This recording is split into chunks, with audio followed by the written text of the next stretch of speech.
এই 30 তারিখের মধ্যে তাদের ভিসার মেয়াদ শেষ হয়ে যাবে। এরা যদি কোনোভাবে সৌদি আরব গিয়ে পৌঁছাইতে না পারে তাহলে কিসের জন্য এত বড় বড় মন্ত্রণালয় পালতেছি আমরা? এখানে আমি মাননীয় পররাষ্ট্রমন্ত্রী, মাননীয় বিমান মন্ত্রী যারা আছেন, বিমান প্রতিমন্ত্রী তারা আছেন, তারা আপনারা এক একটা সরকারি চাকরির নামে যে পরিমাণ ঘুষ নেন এটা তো আর বলার ইচ্ছাই এখন আর আপাতত নাই। তো সরকারি চাকরিও দিতে পারবেন না, দেশেও চাকরি দিতে পারবেন না। আর যে লোকটা এত কষ্ট করে বিদেশে গিয়ে একটা চাকরি নিল তার চাকরিটাও খেয়ে দিবেন। আপনি না হয় আবার পুনরায় মন্ত্রী হইতে পারবেন, কিন্তু একটা প্রবাসী চাকরি চলে গেলে তাদেরকে কি আর কিছু করতে পারবেন? এটা দেখতেও লজ্জা লাগে যে সৌদি এয়ারলাইন্সের সামনে আমার বাংলাদেশের মানুষগুলা এই তীর্থের কাকের মতো তাকায় আছে। দর্শক, 70,000 সৌদি প্রবাসীকে ধ্বংসের মুখে ঠেলে দিচ্ছেন বাংলাদেশ ঢাকা সৌদি এয়ারলাইন্স। তাই তো এবার খেপে গিয়েছেন ব্যারিস্টার সুমন ভাই। দর্শক, এই 30 তারিখের মধ্যে তাদের ভিসার মেয়াদ শেষ হয়ে যাবে।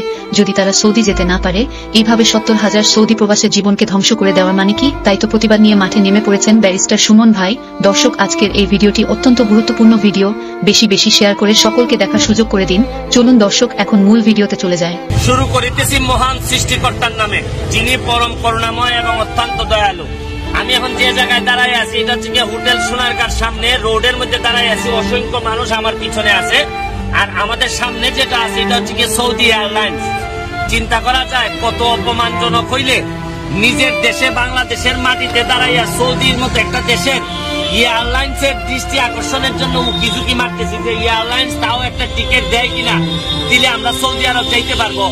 2 দিন ধরে প্রায় এখানে 5-10 হাজার মানুষ সৌদি আরবে যাওয়ার জন্য একটা টিকেটের জন্য এরকম ভাবে রাস্তায় রাস্তায় ঘুরে বেড়াচ্ছে। আর সৌদি এয়ারলাইন্সের লোকজন হয়তো উপর থেকে বলতেছে আরে এরা মিসকিন, এরা এই এতিম মিসকিন, এদেরকে টিকিট দিলেই কি না দিলেই কি, কারণ এদের তো বাপ মাই নাই মনে হয়। আর যদি বাপ মা থাকতো তাহলে তো 2 দিন এইভাবে কেউ পরে থাকতো না। যে কারণে ভিডিওটা করা। খেয়াল করে দেখেন, 70-80 হাজার লোক যারা প্রবাসীদের উপর, যাদের ইনকামের উপর আমরা অনেক বেশি গর্ববোধ করি, যাদেরকে আমরা প্রবাসীদেরকে আমরা রেমিটেন্স যোদ্ধা বলি।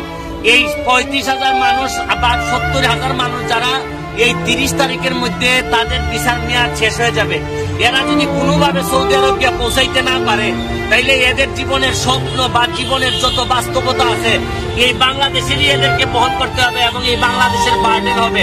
তখন তো হয়তো আমাদের বড় বড় নেতারা বলবেন যে এরা বাংলাদেশে আইসা বাংলাদেশের পরিবেশ নষ্ট করে ফেলবে, বাংলাদেশে আসলে পরিবেশ নষ্ট করবে, আবার তারা তাদের সৌদি আরবে যাইতে সহযোগিতা আপনারা কতটুকু করতেছেন এটা আমার জানা নাই।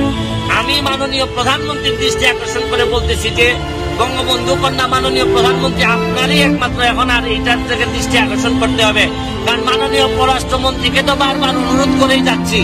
এখন হচ্ছে গিয়ে যাদের এখানে যারা আছে বেশিরভাগ লোকের ভিসার মেয়াদ শেষ হয়ে যাচ্ছে।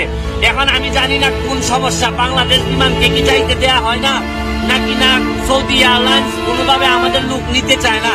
এইটা তো এই সরকারকেই, এই গভর্নমেন্টকে, কারণ আমাদের সবার গার্জিয়ান তো এই সরকার, এই সরকারকেই তো ব্যবস্থা নিতে হবে। আর নাইলে এইখানে এই যে চেহারাগুলা দেখতেছেন, এক একটা চেহারা এক একটা পরিবার ধ্বংস হয়ে যাবে যদি এরা এই ভিসা মেয়াদ শেষ হওয়ার আগে যদি সৌদি আরবে পৌঁছাইতে না পারে। আমি এই পর্যায়ে এখানে একজন আছেন যাকে, ভাই আপনি কি সৌদি আরব থাকতেন নাকি? জি, আমি সৌদি আরবে থাকতাম। এখন আপনারা এখানে কি কারণে এতগুলো লোক আপনারা এই সোনারগাঁ হোটেলের সামনে সৌদি এয়ারলাইন্সের সামনে দাঁড়ায় দিয়েছেন, কি কারণে একটু বলবেন কি? জি, অবশ্যই বলবো। আমরা এখানে আসছি মূলত আসছি যে আসার পরে এই পরিস্থিতি হয়ে গেছে, হয়ে যাওয়ার পরে তো টোটালি সব বন্ধ, যাইতে পারি না। তারপর সৌদি আরব এক থেকে প্রায় 3-3 বার আমাদের ভিসা আমার রিনিউ করাইছে।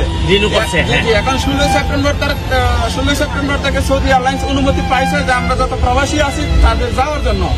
এখন আমাদের আকামা কিংবা ভিসার লাস্ট ডেট 30 তারিখ, 30 তারিখের মধ্যে আমাদের ওই জায়গায় যাইতেই হবে।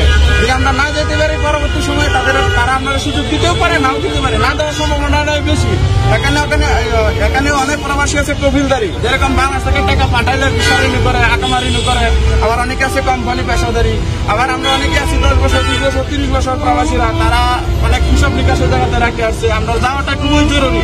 মাননীয় প্রধানমন্ত্রীর কাছে আমাদের এটাই অনুরোধ যে আমরা যেতে ভালো সুষ্ঠুভাবে আমরা যেতে পারি 30 তারিখের আগে, সেটাই আমাদের অনুরোধ ব্যবস্থা। আচ্ছা, আমি ভিডিওটা শেষ করার আগে একটা কথা বলতে চাই যে আরে একটা সরকারি চাকরি তো দিতে পারেন না, আর যাও আছে এক একটা সরকারি চাকরির নামে যে পরিমাণ ঘুষ নেন এটা তো আর বলার ইচ্ছাই এখন আর আপাতত নাই। তো সরকারি চাকরিও দিতে পারবেন না, দেশেও চাকরি দিতে পারবেন না। আর যে লোকটা এত কষ্ট করে বিদেশে গিয়ে একটা চাকরি নিল তার চাকরিটাও খেয়ে দিবেন। তাইলে কিসের জন্য এত বড় বড় মন্ত্রণালয় পালতেছি আমরা? এখানে আমি মাননীয় পররাষ্ট্রমন্ত্রী, মাননীয় বিমান মন্ত্রী যারা আছেন, বিমান প্রতিমন্ত্রী তারা আছেন, তারা আপনারা আমি জানি হয়তো আপনারা চেষ্টা করতেছেন, কিন্তু বুঝতেছেন যে আপনাদের চেষ্টাতেও যদি এরা যদি তাদের জীবনটা নষ্ট হয়ে যায়, এক একটা মানুষের জীবন কি আপনি দিতে পারবেন? আপনি না হয় আবার পুনরায় মন্ত্রী হইতে পারবেন, কিন্তু একটা প্রবাসী চাকরি চলে গেলে তাদেরকে কি আর কিছু করতে পারবেন? তাই এই ভিডিওটা শেষ করার আগে শুধু বলবো যে মনে করেন যে এই প্রবাসীগুলা নিজের পরিবারের সদস্য, এরা বঙ্গবন্ধুর আদর্শকে ধারণ করে, এই চিন্তা করে অন্তত তাদেরকে এই ব্যবস্থাটা করেন। কারণ বঙ্গবন্ধুর আদর্শকে যারা আমরা ধারণ করি তারা এই ধরনের প্রবাসীর কষ্টের সময় বসে থাকতে পারি না। আর যদি বসে থাকেন তাহলে আদর্শের সাথে বেইমানি করা হবে। তাই বলি তাড়াতাড়ি ব্যবস্থা গ্রহণ করেন। এটা দেখতেও লজ্জা লাগে যে সৌদি এয়ারলাইন্সের সামনে আমার বাংলাদেশের মানুষগুলা এই তীর্থের কাকের মতো তাকায় আছে। তাই যত সম্ভব পারেন, দ্রুত সম্ভব পারেন তাদেরকে ব্যবস্থা গ্রহণ করেন। দুনিয়া আখেরাতে কিছু হইলো পেয়ে যাবেন। ভালো থাকেন, সুস্থ থাকেন। শুনলেন তো দর্শক, ব্যারিস্টার সুমন ভাই কিভাবে অন্যায়ের প্রতিবাদ করছেন। সত্যিই তিনি একজন মানবতার ফেরিওয়ালা। যেখানে অন্যায় দুর্নীতি সেখানেই তার প্রতিবাদ। দর্শক, একজন প্রবাসী বিদেশে রক্ত ঘাম ঝরিয়ে দেশে আসে একটু শান্তির জন্য, কিন্তু এখানে এসেও তার বোঝাটা মাথায় নিয়ে হেঁটে এয়ারপোর্ট এলাকা পার হতে হয়। এর চেয়ে দুঃখ আর কিসে? আমাদের দেশে এয়ারপোর্টের বাহিরে বাস বা ট্রেন পর্যন্ত যেতে নির্দিষ্ট কোনো বাহনের ব্যবস্থা নেই। আর ট্যাক্সিওয়ালাদের বিড়ম্বনা তো আছেই। বিশ্বের প্রায় অনেক দেশেই এয়ারপোর্টে বাস বা ট্রেন স্টেশন আছে। সরকার এই দিকে একটু নজর দিলে কোনো প্রবাসীকে হয়তো আর কষ্টের সম্মুখীন হতে হবে না। এসো এক হো প্রবাসীদের ন্যায্য অধিকার আদায়।